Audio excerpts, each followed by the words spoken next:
Hai, ini Study Sip Repeat, tempat aku belajar, nyeruput kopi, dan pelan-pelan mengejar mimpiku. Ada satu topik yang menurutku seru banget dan layak diteliti, tapi aku nggak tahu penelitian tentang ini sudah sampai mana. Ada yang ngalamin kayak gini juga nggak sih? Kalau iya, mungkin yang kita butuh bukan jawaban akhir dulu, tapi peta literatur untuk lebih paham medan perangnya.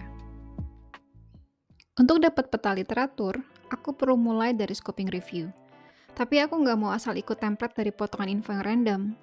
Jadi, aku putusin, aku pelajari dulu scoping review dari sumber yang relevan dan kredibel.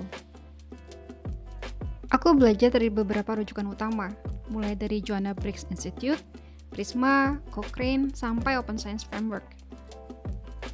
Aku juga baca beberapa review guides dari universitas termasuk dari Amerika dan Australia.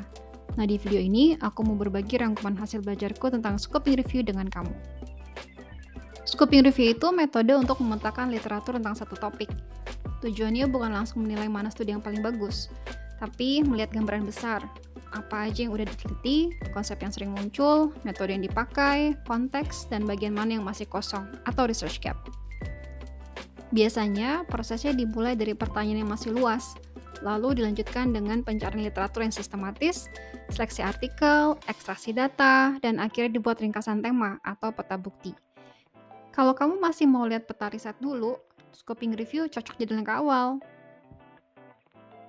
Scoping review adalah tinjauan literatur untuk memetakan bukti.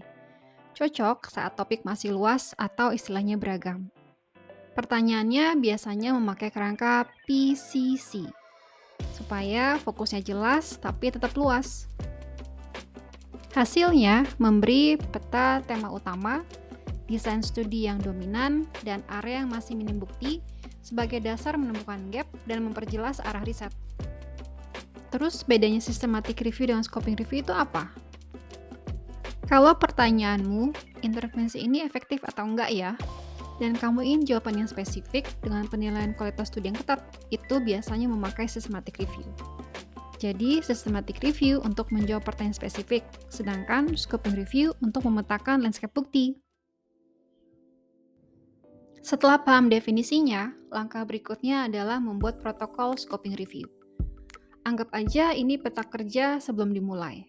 Kita perlu memiliki pertanyaan review, database mana yang akan dicari, kata kuncinya, kriteria inklusi atau eksklusinya seperti apa, dan gimana proses screening serta ekstraksi datanya nanti.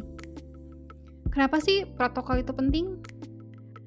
Karena scoping review mudah sekali bias kalau dilakukan sambil jalan. Dengan protokol, keputusan dari awal jadi lebih konsisten, transparan, dan bisa dipertanggungjawabkan. Selain itu, protokol membantu kamu mencegah perubahan aturan di tengah proses, memudahkan kolaborasi kalau ada tim, dan membuat hasilnya lebih kredibel saat ditulis dan dipublikasikan. Sekarang aku mulai menyusun protokolnya, dan jujur, ini bikin prosesnya jauh lebih jelas. Aku jadi tahu apa yang harus dicari, apa yang masuk, dan langkahnya seperti apa. Nggak lagi terasa random. Kalau kamu lagi di fase yang sama, yuk diskusi. Kamu lagi tertarik meneliti topik apa, dan bagian mana yang paling bikin bingung. Menentukan pertanyaan, keyword, atau kriteria artikel. Tulis di komentar ya, kita bahas bareng-bareng.